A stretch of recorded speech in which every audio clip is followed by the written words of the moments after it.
এবাৰ ইয়াত আছে 1 3 9 27 ইয়াত a1 হৈছে 1 a2 3 a3 9 আৰু a4 হৈছে 27 পোনপ্ৰথমতে a2 minus a1 ৰ মান উলিয়াম a2 minus a1 3 minus 1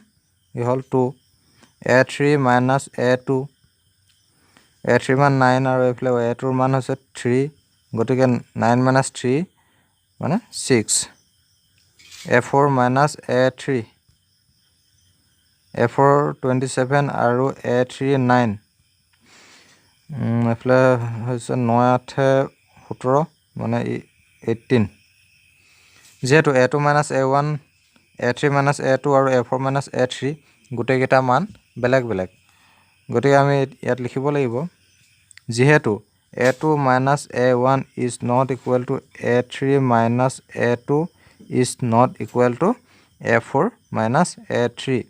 গতিকে এই সংখ্যাবিলাকে সমান্তৰ প্ৰগতি গঠন কৰি থকা নাই মানে প্ৰদত্ত সংখ্যাবোৰ